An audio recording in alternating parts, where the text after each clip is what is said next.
آج کل معلومات کا بڑا دور ہے۔ آپ جب بھی کوئی چیز آپ گوگل پہ، چیٹ جی پی ٹی پہ یا کسی بھی اے آئی سے پوچھیں تو آپ کو فوراً جواب دے دیتا ہے۔ تو انسان کو تاریخ سے بڑا سبق ملتا ہے۔ کچھ لوگ جو ہے نا وہ انگریزوں کی کفر کی تاریخ کو پڑھتے ہیں، کچھ انفارمیشن کے طور پر پڑھتے ہیں، کچھ معلومات کے طور پر پڑھتے ہیں، کچھ اپنے وزڈم عقل کے طور پر پڑھتے ہیں، کچھ دنیا سے فائدہ اٹھانے کے لیے پڑھتے ہیں۔ لیکن مسلمان کو اللہ نے جتنے بھی آج تک واقعات گزر چکے ہیں، جب سے یہ کائنات بنی ہے اور آدم علیہ السلام کو بنایا گیا اور انسانوں کی تاریخ بنی گئی،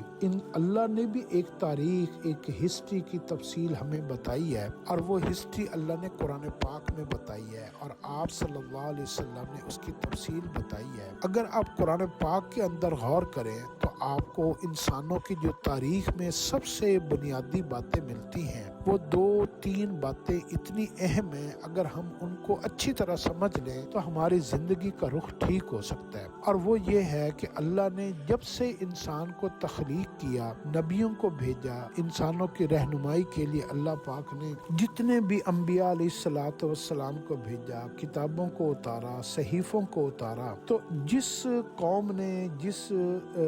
قبیلے نے اپنے نبی کی بات کو مان لیا، اللہ نے اس کو کامیاب کر دیا، اور جس نے اپنی نبی کی بات کو جھٹلا دیا، وہ قوم بھی ہلاک ہو گئی، وہ انسان بھی ہلاک ہو گئے، وہ ساری بادشاہتیں بھی ختم ہو گئی، وہ طاقتیں بھی ختم ہو گئی۔ تو اللہ کی بات کو مان لینا، نبی کی بات کو مان لینا، رسول کی بات کو مان لینا، اللہ کے کلام کو مان لینا، تو یہ ہے اصل تاریخ۔ اس تاریخ کے اندر فرعون کا واقعہ آیا، اس تاریخ کے اندر نمرود کا واقعہ آیا، شداد کا واقعہ آیا، قوم شعیب، قوم لوط، قوم ہود، قوم سمود، اور پتہ نہیں کتنی قوموں کا واقعات آئے۔ بڑی بڑی طاقتور قومیں، بڑی بڑی عقل مند قومیں، بڑی بڑی دانشور قومیں، بڑے بڑے کاروبار کرنے والی، بڑی بڑی بلڈنگیں، محل بنانے والی قومیں آئیں، بڑی بڑی چٹانیں، بڑے بڑے پتھروں کو اٹھانے والی طاقتور، زور آور اور بڑے بڑے ظالم جابر قسم کے لوگ اس دنیا میں آئے۔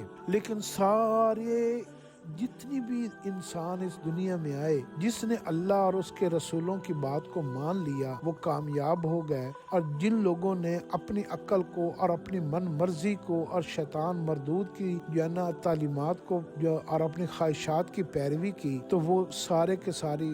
قومیں بھی ہلاک ہو گئی، انسان بھی ہلاک ہو گئے۔ ماننے والوں کا نام آج بھی زندہ ہے، رسولوں کا نام آج بھی زندہ ہے، نبیوں کا نام آج بھی زندہ ہے، فرشتوں کا نام آج بھی زندہ ہے اور قیامت تک زندہ رہے گا۔ ساری چیزوں کو جس کو اللہ نے دوام بقا بخشی، وہ ماننے والوں کو بخشی، ایمان والوں کا نام آج بھی زندہ ہے۔ تو اس لیے جو ہے انسان کے اوپر کوئی ظلم نہیں کرتا، انسان خود اپنے اوپر ظلم کرتا ہے۔ جب انسان سیدھے راستے کو چھوڑ دیتا ہے، ایمان والے راستے کو چھوڑ دیتا ہے، من مرضی زندگی کو پسند کرتا ہے اور رب کی مرضی کی زندگی کو چھوڑ دیتا ہے، چاہے وہ جتنا طاقتور بن جائے، جتنا پڑھا لکھا بن جائے، جتنا علم والا بن جائے، جتنا بڑا بادشاہ بن جائے، جتنا زیادہ پیسہ کمانے والا بن جائے، اس کا انجام ہلاکت ہی ہلاکت ہے۔ لہٰذا اپنی زندگی کا رخ ٹھیک کریں، آپ کو اصل ہلاکت سے بچائیں، اور اللہ کے حکموں کو اور رسول کے طریقوں کے اندر اپنے آپ کو لے کر آ جائیں گے، کامیابی ہو جائے گی۔ اس کے علاوہ کوئی نجات کا راستہ نہیں، اس کے علاوہ کوئی بچنے کا طریقہ نہیں۔ اس لیے اپنے آپ کو اللہ کے سپرد کر دیں،